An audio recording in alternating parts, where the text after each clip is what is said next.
बैठो बेटा। नसी बेटे, कैसी है?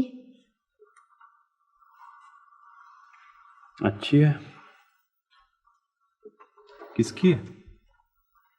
मंगनी की। अच्छा, लेकिन आप लोगों ने तो अरशद चाचा से कहा था कि मंगनी नहीं करेंगे, बस निकाह और रुखसती। ये रीमा के लिए नहीं है, फिर शासिया के लिए।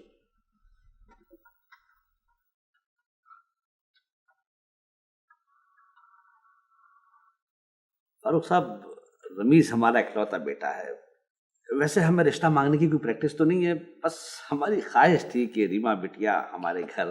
अख्तर साहब, आप लोगों ने लाहौर आके बड़ी इज्जत अफजाई की है हमारी, लेकिन ताखीर कर दिया आप लोगों ने। रीमा की हम लोगों ने शादी तय कर दी। जी हाँ, हमारे खानदानी का लड़का है असद। अच्छा, अब तो हम कुछ कह भी नहीं सकते। वैसे खाली हाथ लौटना बड़ा बुरा लगेगा। चलिए, आपसे मुलाकात हो गई है, यही खुशियां साथ लिए जाते हैं। क्या नाम बताया आपने लड़के का? रमीज जी जी, क्या करता है? पढ़ता है और बहुत ही अच्छा स्टूडेंट है। इस साल माशाल्लाह बीएससी कर लेगा। इरादे क्या है? फारूक साहब, हमारे ज़माने में तो BA MA किया और नौकरी के लिए निकल गए, मगर इस ज़माने में तो MBA, कंप्यूटर साइंस। वैसे वकालत का पेशा भी अच्छा है। वकालत को मैंने कभी पेशा नहीं समझा, सर्विस समझ के करता हूँ। अच्छा, आप लोग कराची आए तो प्लीज़ हमारे यहाँ भी आइएगा। हमारा फ्लैट भी शासिया वाली बिल्डिंग में है। अच्छा, आएंगे ना? इंशाल्लाह फिर ज़रूर आएंगे आपके यहाँ। अच्छा, आप इजाज़त दीजिए। अरे इतनी जल्दी क्या? बैठिए, चाय आ रही है। नहीं, चाय का तकल्लुफ़ ना कीजिए। अरे आप लोग बैठे, मैं बस अभी लेके आई। कुछ दिन रुकेंगे आप? जी नहीं, शाम की फ़्लाइट है। दरअसल रमीज़ कराची में अकेला है, बड़ी बेचैनी से इंतज़ार कर रहा होगा। दरअसल हमने उसे बहुत बिगाड़ा है। उसकी लुगत में इनकार का लफ्ज़ है ही नहीं। असल में हम उन माँ बाप में नहीं हैं जो औलाद को बगैर बताए टोकते रहते हैं। हमने हमेशा सच और झूठ, सही और गलत उसके सामने रखा है और उनमें इम्तियाज करना सिखाया है। क्या? दरअसल अख्तर साहब, ये जो नई नस्ल है, ये हर पाबंदी को अपने खिलाफ एक साजिश समझती है। हाँ, ये तो है।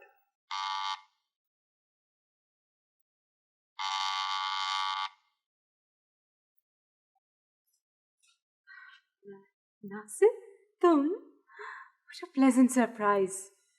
जनाब, ये मौसम है सरप्राइजेस का। अगर आप इजाजत दें तो मैं अंदर आ जाऊं। हाँ हाँ, सॉरी, आओ ना प्लीज। बैठो। अच्छी लग रही हो। कैसे आना हुआ? बस तुमने याद किया था ना मुझे, उस याद ने तार का काम दिया और मैं आ गया। इस तरह तो मेरा याद करना तुम्हें बड़ा महंगा पड़ेगा। हाँ, ये बात तो है। अब देखो, अगली दफा 2 सीटें बुक करानी पड़ेंगी, डबल खर्चा। क्या सोच रही हो? सोच रही थी कि मैं भी कितनी बेवकूफ हूं। ताज़ा हवा के 1-2 झोंके आए और मैं समझ बैठी कि मेरी जिंदगी से काले बादल छट गए। ठीक सोचा था तुमने, इसलिए कि वो बादल तो छट चुके हैं हमारी जिंदगी से। नहीं नासिर, मैंने तो कुछ कहा था ना तुमसे। ये तो तुम पहले भी कर सकते थे, लेकिन फुप्पी और फूफा जान की रजामंदी के बगैर मैं नहीं चाहती कि ये सब कुछ हो। इस अंगूठी में उन दोनों की के इकरार की महक नहीं आ रही थी। लो पहन लो।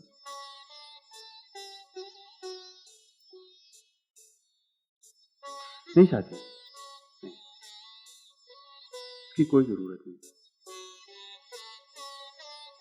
मैं उन लोगों में से नहीं हूं जो तुम्हारी बहन पर माजी की उंगलियों के निशान ढूंढते थे।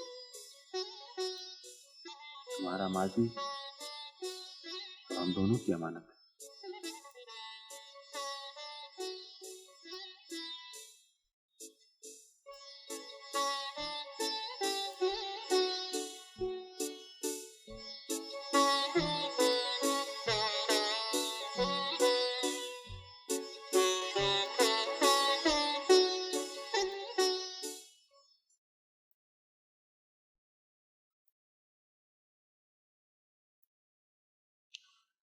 रीमा को देखा आपने? वो कैसी है?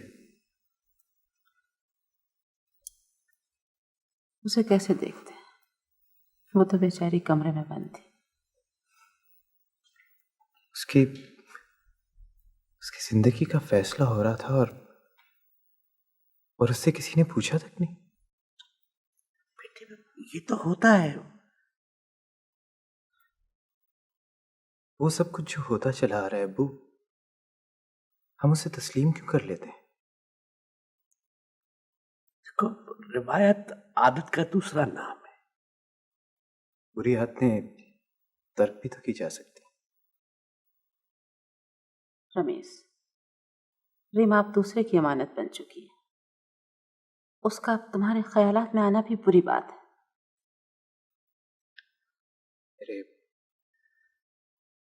मेरे ख्यालों पर भी पाबंदी लगा रहे हैं आप लोग।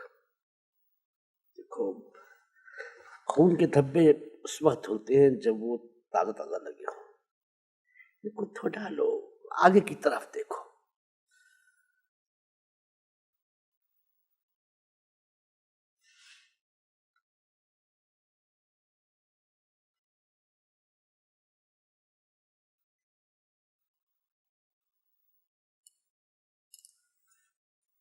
मुझे रोना आ रहा है अब्बू। शायद इसीलिए आगे सब कुछ धुंधला धुंधला सा दिखाई दे रहा है।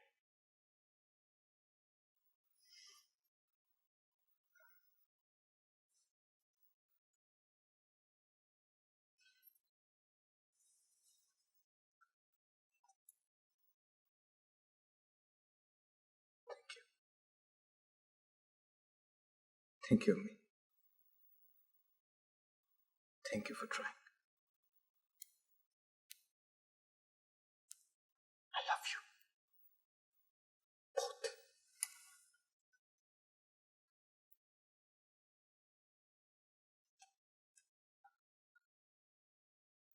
रमीश, तुझे क्या हो गया है? उसके वालिदैन ने ना कर दी, इसका मतलब ये थोड़ी है कि कोई क़यामत बर्पा हो गई है। It's not the end of the world. Cheer up. वो नहीं और सही।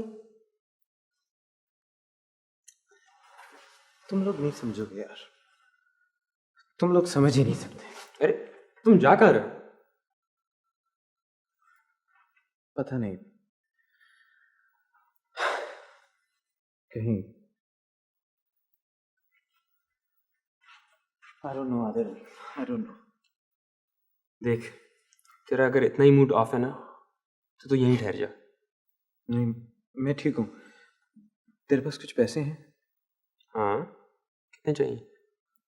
लाहौर का किराया कितना है? तू लाहौर जाना चाहता है? हाँ। वहां जाके अब क्या करेगा यार? आदिल, ये जो सब कहते हैं कि ये नहीं हो सकता, मैं एक दफा खुद जाकर देखना चाहता हूँ कि ताकि ताकि मुझे कोई रिग्रेट्स ना रहें बाद में। अच्छा, तो ये ट्रिप तिनको की तलाश में है? डूब तो मैं गया हूँ, मानने को जी नहीं चाह रहा। अच्छा, कब जाने चाहते थे? पहली फ्लाइट से। मैं तुम्हें अकेले नहीं जाने दूंगा, मैं भी चलूंगा। मेरा तो वहां घर भी है यार, तमाम इंतजाम वहां से कर लेंगे। अच्छा, ये ठीक है। हाँ, मैं ना बस जाके पैकिंग करता हूँ। हैं? तू पैकिंग कर। हाँ। मैं सीट्स कंफर्म कराता हूँ। फाइन। डन। ओके, सी या। ओके। मैं लाहौर चला गया। शायद मेरा जुनून इसी तरह उतरेगा, या फिर मुझे अपनी मंजिल मिल जाएगी। आप फिक्र ना करें, आदिल मेरा शरीक जुर्म है, मैं उसी के पास रहूंगा। आपसे इजाजत मांगता और आप दे भी देते, लेकिन मैं अपने दिल की दलील के अलावा कुछ सुनना नहीं चाहता। ये नाक कटवाएगा अपनी भी और हम सब की। मैं समझती हूँ अब हमें लाहौर चलना चाहिए। नहीं, हमें यहीं रहना चाहिए। कौन देगा इनकी जमानत? हम फेल हो गए, माँ बाप का रोल हमें अदा करना ही नहीं आया। नहीं, ये इख्तियार तो हमने उसे दिया है। हमने। लोग हमारी गुफ्तगू को बदतमीजी समझते थे, लेकिन उन्हें पता नहीं था कि हम दोनों एक ही मीटर बैंड से नश्र होते हैं। आज उसने बता दिया है कि वो खुद पे एतमाद करता है। हमें जिस वक्त का इंतजार था वो वक्त आ गया है। अब हमें रिटायर हो जाना चाहिए।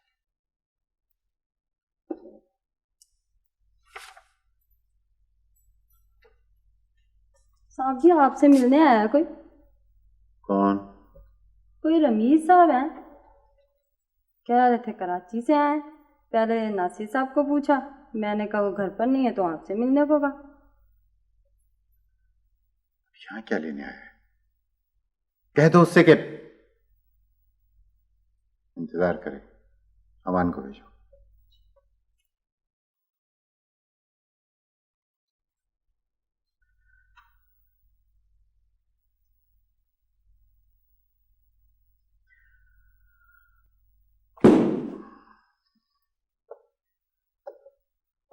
जी। अमान, बाहर एक साहब आए हैं, उनसे कह दो जाके कि आइंदा इस घर का रुख न करें।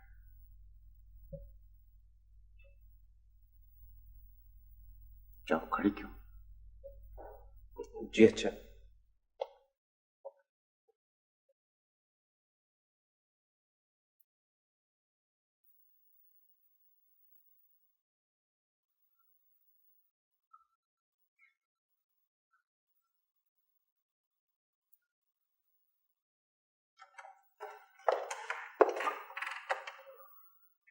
जी फरमाइए। अस्सलाम वालेकुम। वालेकुम अस्सलाम। मैंने आपको कहीं सुना है। जी नहीं, मैं तो कराची से आया हूँ। क्यों? फारूक साहब से मिलना चाहता हूँ। उनसे तो आप किसी सूरत भी नहीं मिल सकते। देखिए, मेरा उनसे मिलना बहुत जरूरी है। जो भी क्लाइंट आता है वो यही कहता है। मैंने आपसे कहा ना कि वो आपसे बिल्कुल नहीं मिल सकते, आप चाहें। हाँ? तुम? अस्सलाम वालेकुम। वालेकुम सलाम। तुम कब आए? आप इनको जानती? जानती हूँ, ये रमीज है।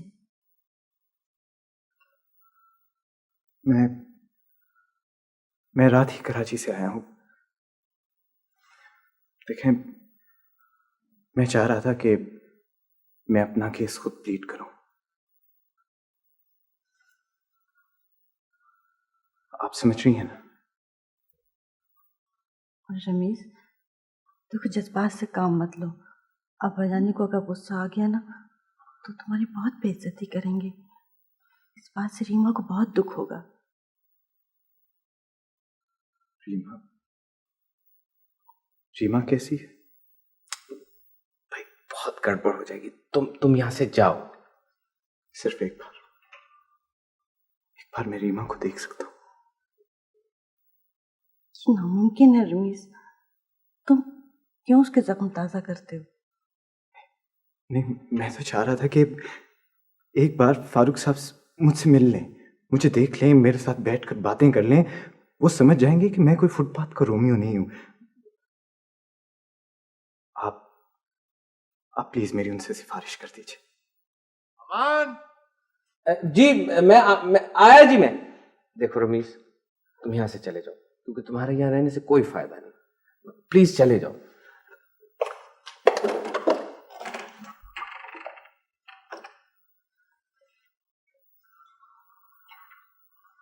चले जाओ रमीज, प्लीज।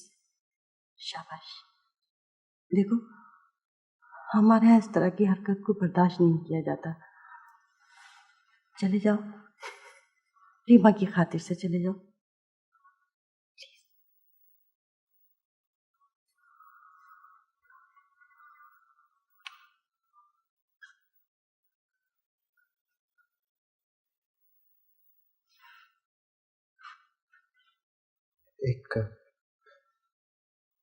एक एहसान करेंगी आप मुझ पर?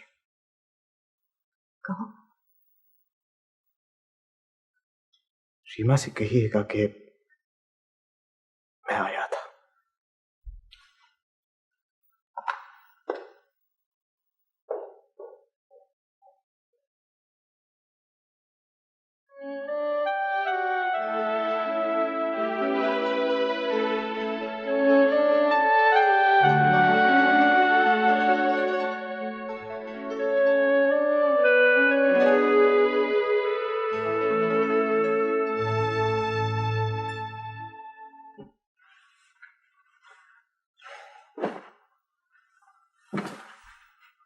क्या हुआ? बात बन गई। बता तो सही, हुआ क्या? मैं वहां गया और जाकर तड़ी दी कि मैं रीमा से मिलना चाहता हूं। वहां पर एक खलबली सी मच गई। उसके बाप ने मुझे खुद अपने ड्राइंग रूम में जाके बिठाया। हल्की फुल्की मौसीकी चल रही थी। Romantic atmosphere charged with anticipation.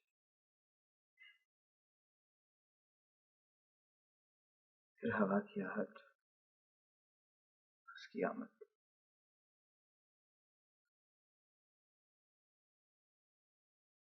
Reema अंदर आती।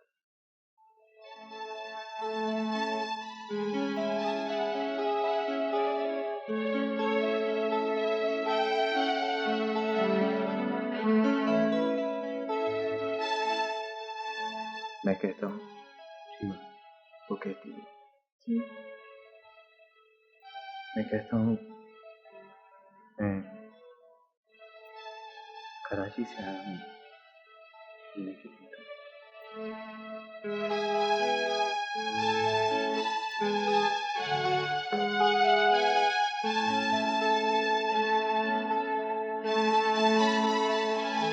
फिर वो अंदर जाती है दूसरे कमरे में, लेकिन वापस आ जाती है।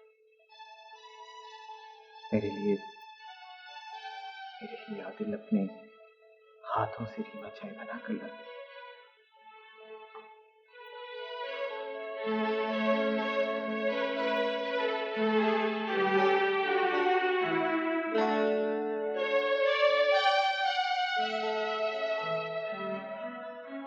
मैं कहता हूँ रीमा,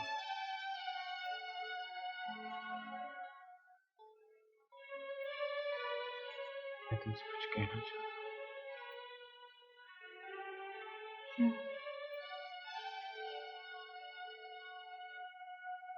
मैं तुम्हारे साथ चलने के लिए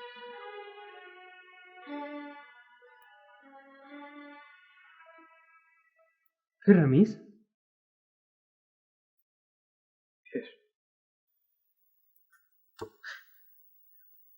फिर तसव्वुर ने मेरा साथ नहीं दिया।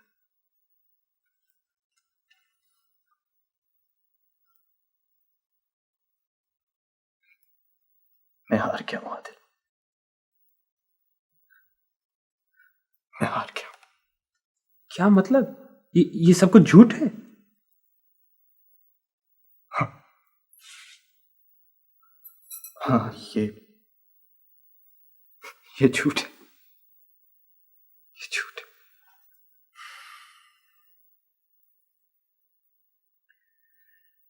अरशद, मैंने तुम्हें इसलिए बुलवाया है कि हम चाहते हैं नेक काम में देर न हो। मुझे मालूम है असद अभी पढ़ रहा है, लेकिन मेरी ख्वाहिश है कि जितनी जल्दी निकाह हो जाए अच्छा है। गर्चे में लंबी मंगनी का कायल नहीं, बेटी का मामला है।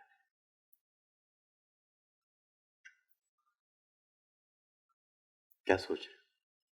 नहीं, मैं सोच नहीं रहा। ये तो बहुत अच्छी बात है, मैं असद से बात करूंगा। दरअसल वो जल्दबाजी का कायल नहीं। वैसे हम कब कह रहे हैं कि उससे कि वो घर संभाले। भाई जब तक अपने पैरों पे खड़ा नहीं हो जाता वो दोनों मेरे साथ रहेंगे। अरशद, हम दोनों ने दौलत से ज्यादा इज्जत कमाई है और मेरे तजुर्बे के मुताबिक इज्जत दौलत से ज्यादा आनी जानी चीज है। दौलत अगर हाथों का मैल है, इज्जत बातों का मैल बर्दाश्त नहीं कर पाती। क्या बात है, तुम कुछ परेशान से हो? असल घर में जब बेटी जवान हो जाए तो परेशानी तो होती है। अरे भाई, आजकल तुम्हारी भाभी बहुत खुश है, हर वक्त मेहंदी वाले गीत गुनगुनाती रहती हैं।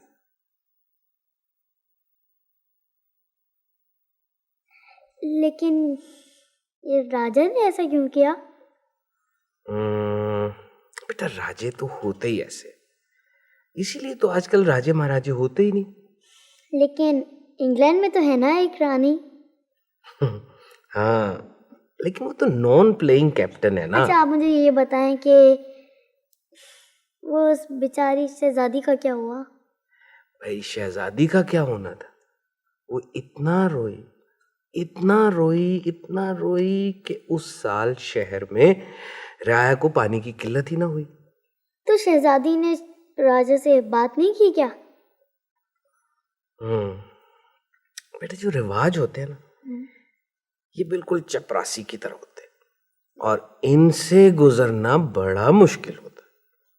तो शहजादी की जो फाइल थी ना, वो तो चपरासियों की नजर हो गई और जिस नजर के लिए वो थी उस तक पहुंची ही नहीं। तो शहजादी ने शहजादे से फोन पर बात नहीं की क्या? पर शहजादी फोन पर शहजादे से क्या बात करती भला? यही कि शहजादा आकर शहजादी को ले जाए। उस जमाने में लोग बड़े चालाक थे, उन्होंने फोन इजाद ही नहीं किया था। वो नहीं चाहते थे कि शहजादी की शहजादे से बात हो। लेकिन अब आप भी तो फोन पर बात नहीं करते ना। अब बताइए। मैं तो किसी और वजह से नहीं बात करता। मेरे ख्याल में अब तुम चुप करके सो जाओ, वरना गेंडे तुम्हें ख्वाब में आके तंग करेंगे।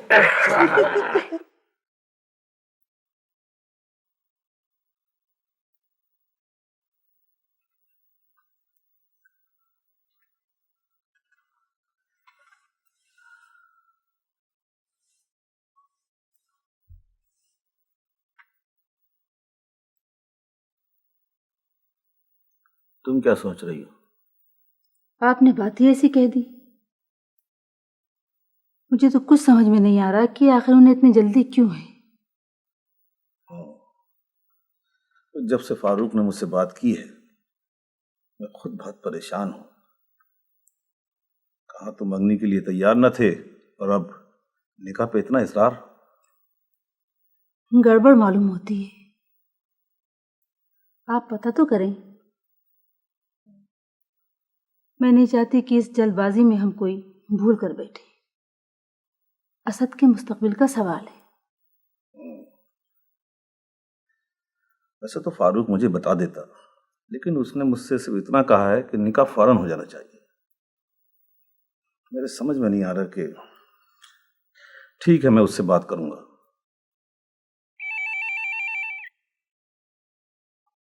हेलो, कौन? रमीज, कैसे हो? मैं टूट गया हूँ शाजिया आपा। रमीज, क्या हुआ? तुम्हारी आवाज को क्या हुआ? रो रहे हो? नहीं शाजिया आपा, रमीज, क्या हुआ? वही जो सब कहते थे कि होगा। रमीज प्लीज तुम फौरन वापस चले आओ, वहां कुछ नहीं है। नहीं आपा नहीं, आई नीड यू हियर। अगर कोई कोई कुछ कर सकता है तो वो आप हैं। क्या? आज आज मैं अपने आप को बहुत अकेला महसूस कर रहा हूं। बहुत देर तक बैठा सोचता रहा मैं। बहुत से लोग याद आए मुझे और फिर अचानक आपका ख्याल मेरे मेरे जहन में आकर कुछ रुक सा गया। प्लीज आप आ नहीं सकते? हाँ, लेकिन प्लीज आप आएंगी तो मेरा हौसला बढ़ जाएगा। इतना तन्हा लौटना अच्छा नहीं लगता मुझे।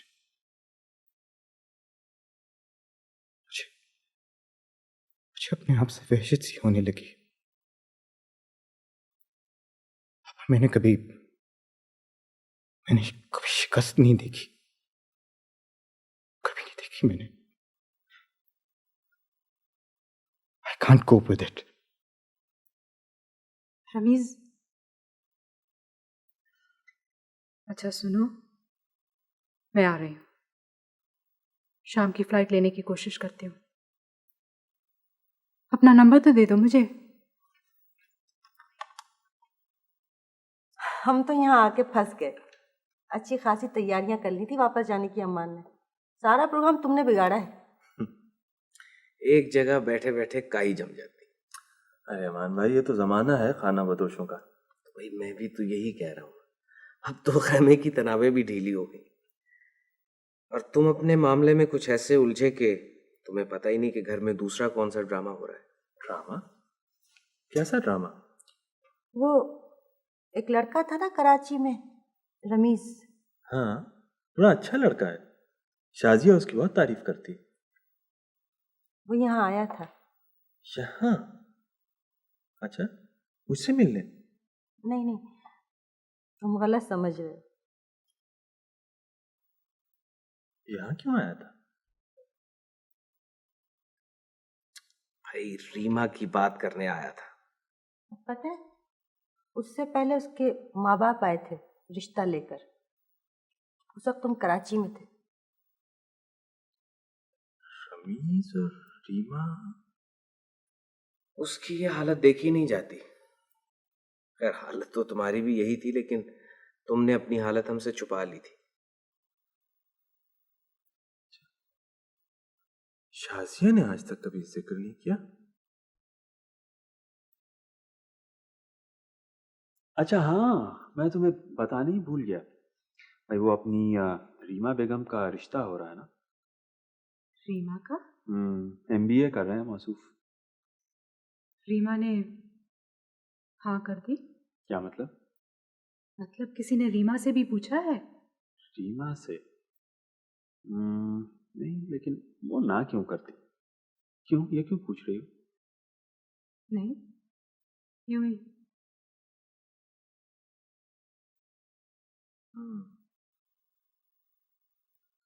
I should have guessed.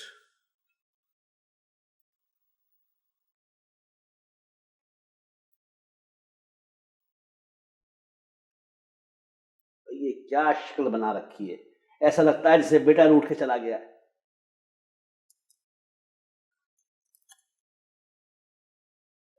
अपनी शक्ल देखा है सर आईने में?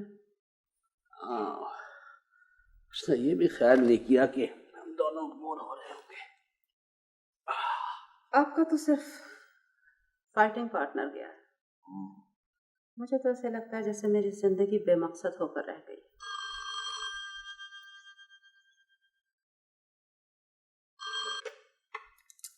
हेलो रमेश। अरे ना, मुझे दो। एक मिनट। रमेश कैसे हो बेटे? ठीक हूँ अम्मी। आप याद आ रही हैं? अब्बू कैसे हैं? बहुत परेशान है मैं 2-4 दिन में आ जाऊंगा। बेटे। तुम्हारे पास पैसे वैसे भी कुछ हैं या मैं भिजवा दूं यहाँ से? नहीं, मैंने आदिल से ले लिए थे, वापस आकर हिसाब कर लूंगा मैं। अच्छा अब्बू से बात करो। ला। हेलो भाई, समझ लो मैंने तुम्हें डांट लिया, अब बताओ कैसे हो? सॉरी अब्बू। काहे के लिए भाई? तुम अपनी किस्मत आजमाना चाहते थे, हमने तुम्हें रोका नहीं। बेटे तुमने जो कुछ किया अपने सेटिस्फेक्शन के लिए किया है। Thank you. अच्छा जल्दी आ जाओ, कहूंगा तो तुम्हारा दिमाग खराब हो जाएगा। वैसे तुम याद बहुत आते रहते हो।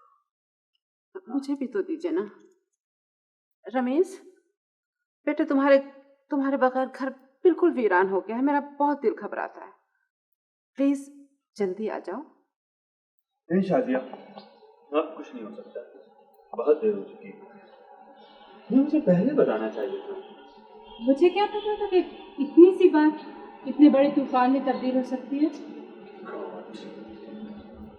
रमीज के लिए उम्र क्या है? लेकिन उसकी कम उम्र कोई जुर्म तो नहीं है। कौन सा वो फौरन शादी करने की बात कर रहा है? नहीं, अब्बू नहीं मानेंगे, उनका फैसला अटल होता है। ठीक है, अगर तुम बात करने से घबराते हो तो मैं कर लूंगी बात। तुम? शासियत, तुम्हें मालूम है कि मेरे वालिदैन ने इतनी मुश्किलों के बाद अभी अभी तुम्हें तस्लीम किया है। तुम उनकी होने वाली बहू हो, कैसे बात कर सकती हो? रिश्ते लोगों को करीब लाते हैं नासिर। जो लोग रिश्तों से घबरा कर अपने दिल की बात जुबान पर नहीं लाते वो बुज़दिल होते हैं। नाजिया, तुम बात को समझ नहीं रही हो। बात करने से मेरा नुकसान होगा ना करने से 2 जिंदगियों का। नासिर, अगर मैं तुम्हारी वजह से बुज़दिल बन गई तो मैं अपने आप को कभी माफ़ नहीं कर सकूंगी।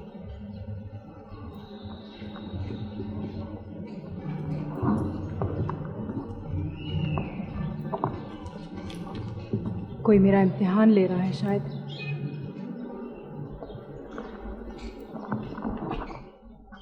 शाजिया का इस तरह अचानक लाहौर आ जाना मेरी कुछ समझ में नहीं आया। वो कह रही थी कि अब्बा जानी से कोई बहुत ही ज़रूरी बात करनी है। हमारे ज़माने में तो लड़की अपने मंगेतर के घर जाने का ख्याल भी नहीं कर सकती थी। और फिर ऐसी भी क्या आज़ादी, कुछ तो रीत रिवाज का ख्याल रखना चाहिए। कोई ख़ास काम होगा जो इतनी दूर से आई हैं, तो नासिर से कह दिया होता या फिर खुद ख़त लिख देती। वो इस घर की होने वाली बहू बन के नहीं आई हैं, अपनी फूफी के घर आई हैं। अब्बा जानी भी पहले सुन के बहुत परेशान हुए थे, लेकिन बाद में बात करने के लिए तैयार हो गए। हैरत।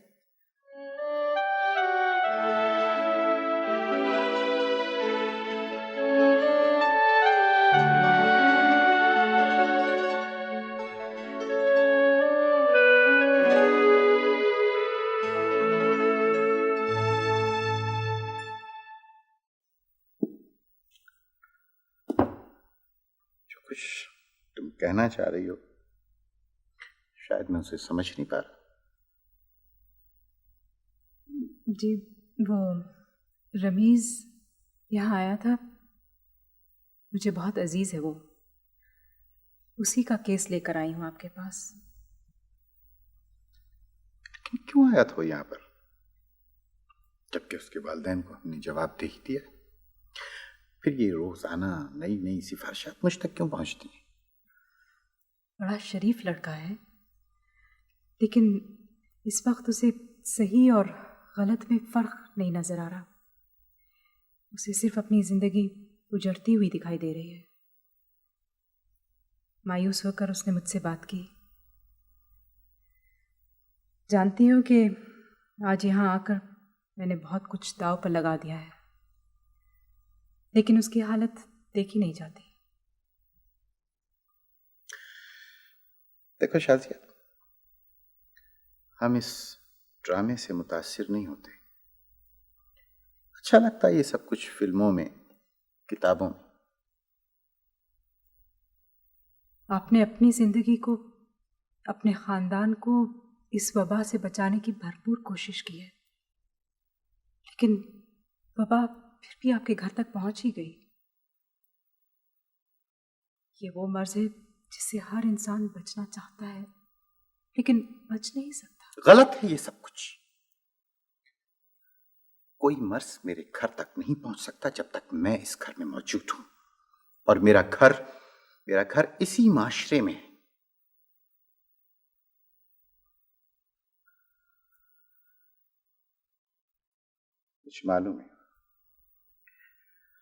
मुझे मालूम है कम उम्री में अक्सर लोग गुमराह हो जाते हैं, लेकिन ऐसी कोई बात मेरे घर में नहीं। ये आप कैसे कह सकते हैं? रीमा मेरी बेटी है, और उसके बारे में मैं फैसला कर चुका हूं। लेकिन आपने रीमा से बात की, उससे पूछा? प्लीज शाजिया, मैं कुछ सुनना चाहता हूं इस मसले पे, ना मैं कुछ कहना चाहता हूं।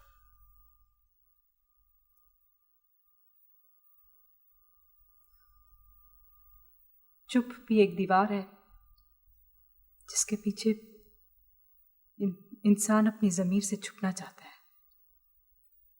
लेकिन ज़मीर खामोशी में भी वार करता है।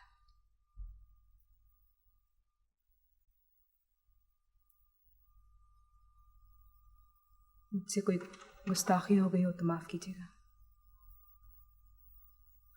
इजाजत चाहती हूँ। खुदा हाफिज़।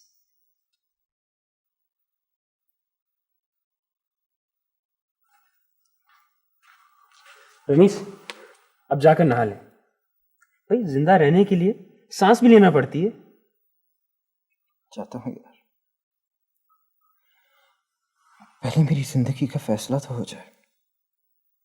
ये किसी किताब में लिखा है कि मजनू को साबुन और पानी से परहेज करना चाहिए?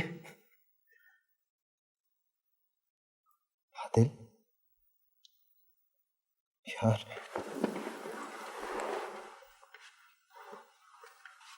आदिल, अगर ना होगी तो? बड़ा पेसिमिस्ट हो गया है भाई। तेरी शाजिया आपा इतना बड़ा सॉस है, वो मना लेंगी। आदिल, अगर ये सब कुछ हो गया ना तो मैं बहुत दिल लगाकर पढ़ूंगा। दिल पढ़ाई में कहाँ लगेगा? नहीं यार, जो कुछ भी है ना, मैं समझता हूं कि रीमा को मेरी तरफ से किसी चीज की कमी नहीं होनी चाहिए। पापा, क्या हुआ?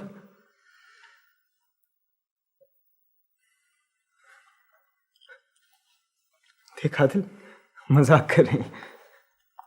नहीं रमीज, मजाक तो तुम्हारे साथ हालात ने किया है। अब अपने आप को संभालो प्लीज, और वापस चलने की तैयारी करो।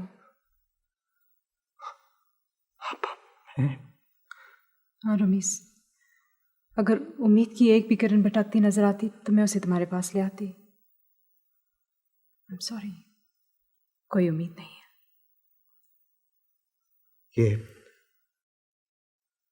ये उम्मीद भी छीन रही है मुझसे। चलो यार, नहीं यार, हम सबने कोशिश तो की। Come on. मेरी तरफ देखो रमीज, मैं जिंदा मिसाल हूं। जमशेद के क्रैश के बाद मेरी क्या हालत हुई थी। उम्मीद की एक भी किरण नहीं रह गई थी। मेरी सारी जिंदगी अंधेरे में डूब चुकी थी। फिर नासिर आ गया। तुम्हें याद है मैंने एक दफ़ा तुमसे पूछा था कि अंधे कैसे ख्वाब देखते हैं? अब उसका जवाब मिल गया है। उनके ख्वाब उम्मीद की किरणों से रोशन होते हैं रमीज। नहीं नहीं अब नहीं, उनके ख्वाब झूठे होते हैं। हाँ, झूठे होते हैं उनके ख्वाब।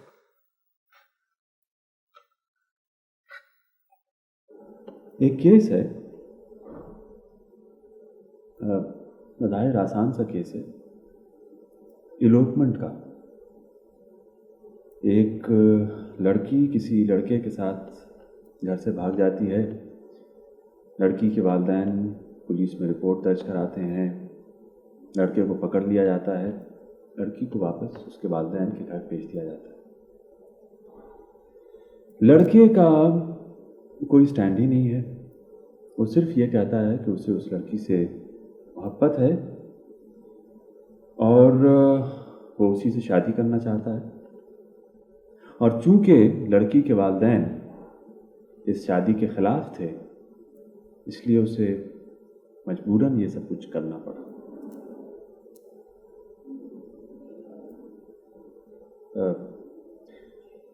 सर, मैंने आपसे कानून सीखा है और मैं चाहता हूं कि आप इस सवाल का जवाब एक कानूनदान की हैसियत से दें।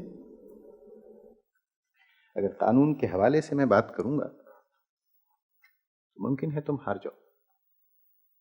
शादी बच्चों का खेल नहीं हुआ करती। इसमें लड़की की मर्जी का दखल है और हमारे यहां तो निकाह से पहले लड़की से पूछा जाता है। लेकिन कब? जब सारा घर सजा होता है, जब सारे रिश्तेदार जमा हो चुके होते हैं, मेहमान शामियानों के नीचे बैठकर खाने का इंतजार कर रहे होते हैं, जब बारात आ चुकी होती है, उस वक्त लड़की इनकार कैसे कर सकती? उसे तो ब्लैकमेल किया जाता है। वो जानती है कि उस वक्त उसका इनकार एक बहुत बड़ा स्कैंडल खड़ा कर दे सकता है। उस वक्त तो वो कुर्बानी देती है। ये रजामंदी नहीं है। This is confession under duress.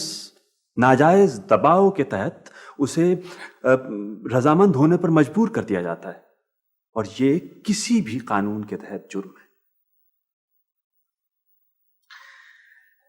बेटा, ये जो तुम्हारे जज्बाती दलाइल हैं, ये किसी अखबार की हेडलाइन तो बन सकते, लेकिन इस केस के लिए मौसर नहीं। लड़के ने कानून को तोड़ा है, उसे उसकी सजा मिलनी चाहिए और मौजूदा कोर्ट भी कानून के हवाले से ही सजा देगी। मेरा सवाल सिर्फ ये है कि कोई भी फर्द, चाहे वो बालिग हो या नाबालिग, उसकी जिंदगी का अहम तरीन फैसला करने से पहले क्या जरूरी नहीं कि उससे पूछ लिया जाए कि वो इस फैसले से खुश है या नाखुश? मेरा ख्याल है इसका जवाब मैं दे चुका हूं। फिर आप ये भी जान चुके होंगे अब्बू कि आज हमारे घर में भी एक ऐसी ही लड़की मौजूद है जिसकी जिंदगी का फैसला उससे पूछे बगैर किया जा रहा है। वो कुछ नहीं कह रही है, वो चुप है, इसलिए कि उसमें हया है, शर्म है, आप लोगों के लिए बेइंतहा प्यार है उसके दिल में, और वो कुछ कहेगी भी नहीं। वक्त आने पर 3 बार सर झुका देगी, फिर सारी जिंदगी आहें भरती रहेगी कि काश मुझे इख्तियार दिया गया होता। मुझे याद है एक दिन मैंने तुम्हारी माँ से कहा था कि नई बुदोबाश, नई आजादी हमारे दरवाजे पर दस्तक दे रही है। 2 ही हल हैं इसके, या तो हम उसे अंदर आने दें और या फिर दरवाजा भिड़ा रहने दें और इस उम्मीद पे छुप के बैठ जाएं कि शायद मायूस होकर वापस लौट जाएगी।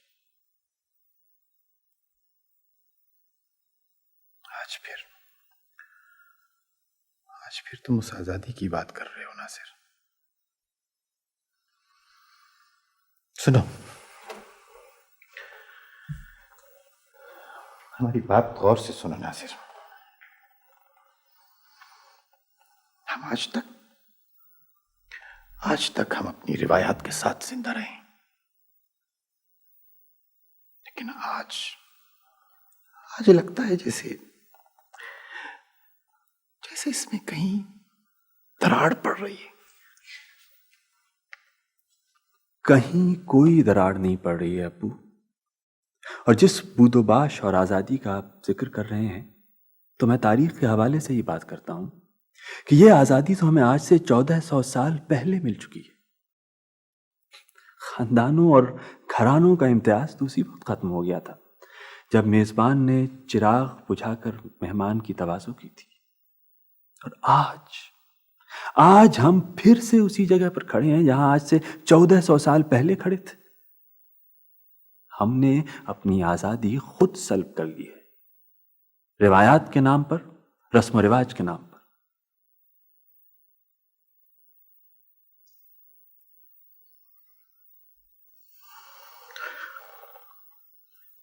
नासिर, बेटा तुम्हारी आवाज की खनक, तुम्हारे जज्बात, शायद कहीं कोई सच है। तुम जाओ रीमा के पास और उससे पूछो, उसकी मर्जी। क्योंकि शायद अगर मैं चला गया तो मुमकिन है घबरा के इकरार कर ले।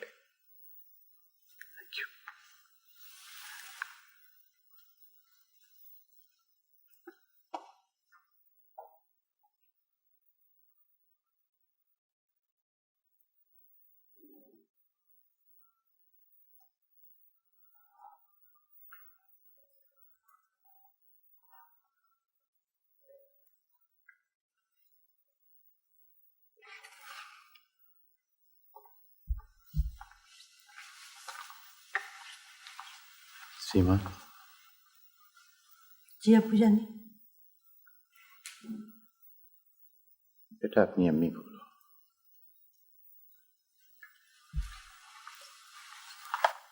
रीमा,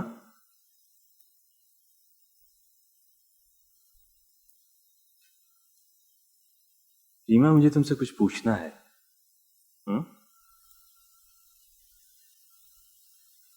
देखो, मेरी बात गौर से सुनो, ठीक है?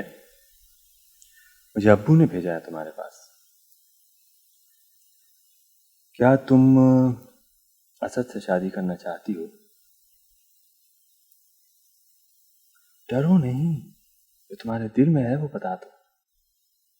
तुम असद से शादी करना चाहती हो? मैं अभी किसी से शादी नहीं करना चाहती।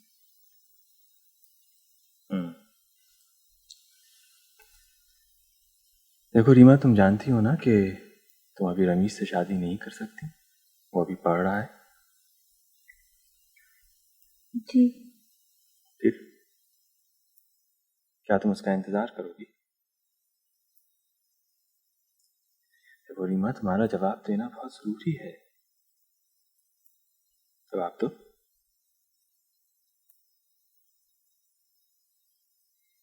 गुड।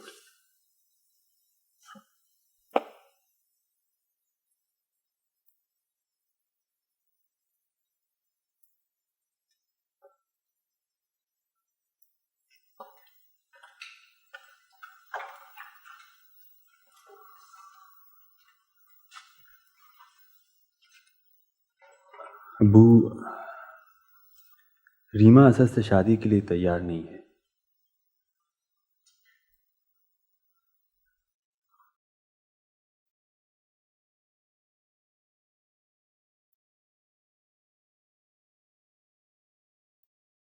अब जो आपका फैसला।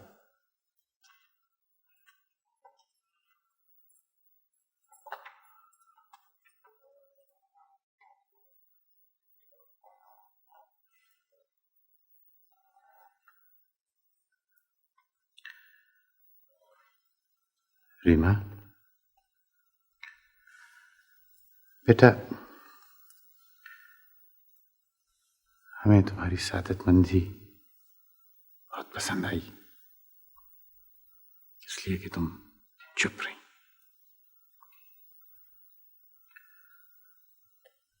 लिहाजा आज हमारा भी वही फैसला है जो तुम्हारी सोच है।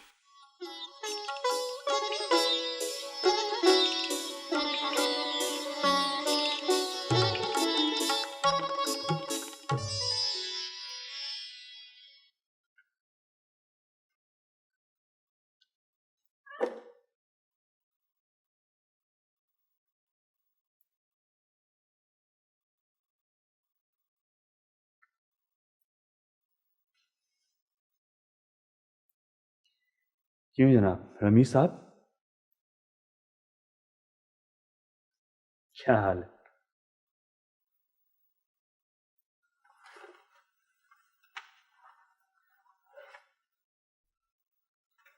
कराची आने की तैयारी हो गई? जी भाई, सोचा कि तुम्हारा बोझ हल्का कर दूं। रीमा तुम्हारा इंतजार करेगी।